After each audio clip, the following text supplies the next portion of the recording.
Ça tourne. Salut à tous, c'est Anto. On se retrouve sur le jeu. Bon, j'ai pas le jeu avec moi parce que j'ai dû aller chez ma grand-mère parce que j'étais à découvert et pour manger du coup. Mais c'est pas grave parce qu'il y a Kevin, il a dit qu'il allait faire une vidéo sur le jeu Black Science. Donc moi aussi j'ai pris un jeu, j'ai pris Les Derniers Rois de Tulé de Jean Mallory.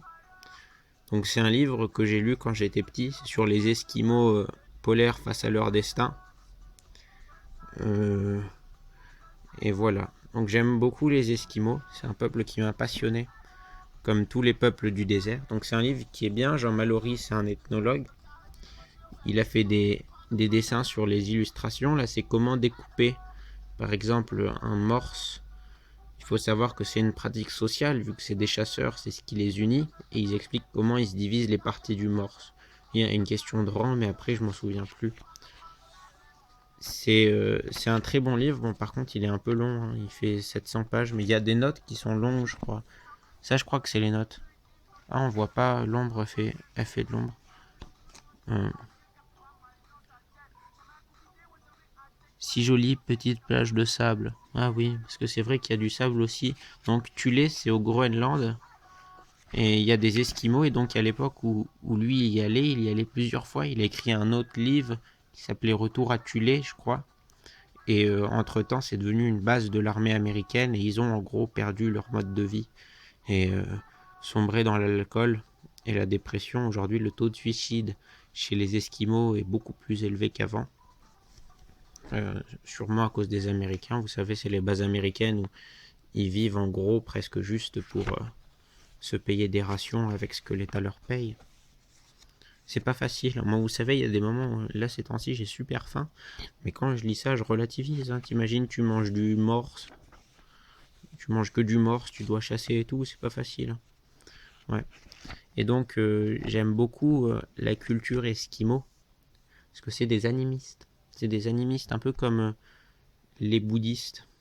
Et donc, c'est des animistes du froid.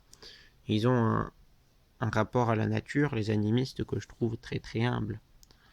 Attends, je vais remettre du Joule là. Par exemple, nous, on pense que c'est la fameuse phrase de Descartes, hein, que je sors un peu de son contexte. Se rendre en maître et possesseur de la nature. C'est un peu la pensée européenne, tandis que l'animisme, en partageant la vie rigoureuse des Esquimaux polaires. Ben oui. Hein. Tandis que les animistes, c'est un peu le contraire. L'exemple qu'on prend, c'est celui de la statue. De la statue.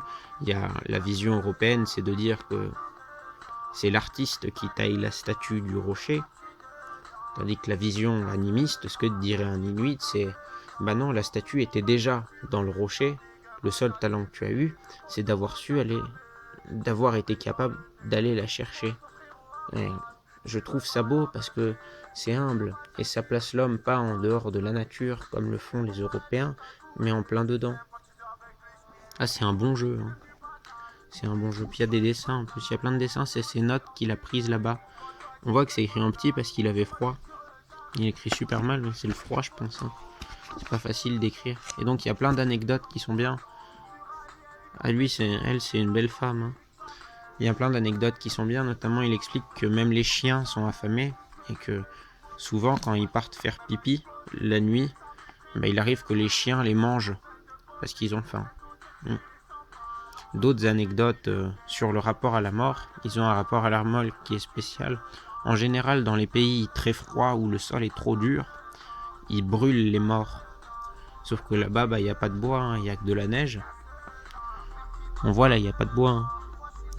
Et du coup, ce que font, c'est que les vieux, dès qu'ils deviennent un poids pour le groupe, ils se, ils abandonnent le groupe quoi. Pendant des périodes de migration, ils arrêtent de marcher, ils se laissent congeler dehors jusqu'à mourir de froid. Donc il y a des anecdotes, je crois que c'est pas dans celui-ci mais dans l'autre, de Jean Mallory, où il raconte qu'il y a un fils qui est tombé sur son grand-père, donc congelé et en très bon état de conservation 20-30 ans après. Et c'est assez fréquent.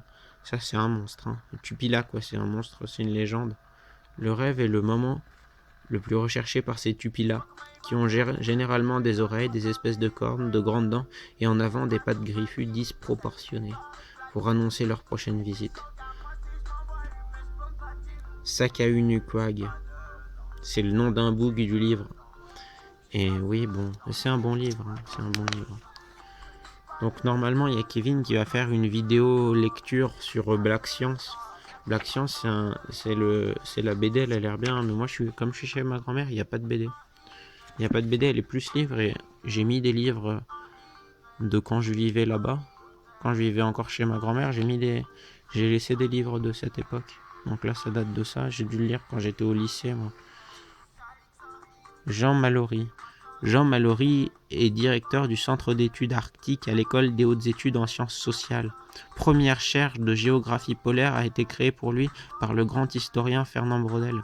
C'est la classe, hein. Et voilà, là, il y a le nom de son autre livre. L'autre, où il retourne à Tulé quand c'est devenu une base américaine, c'est Ultima Thule. C'est très triste. C'est très triste. Et il est dur à lire, celui-ci. Bon, bah, je crois que j'ai tout dit, hein. N'oublie pas, Kevin, de faire la vidéo Black Science, hein, de faire la vidéo Black Science parce que c'est important, la vidéo lecture.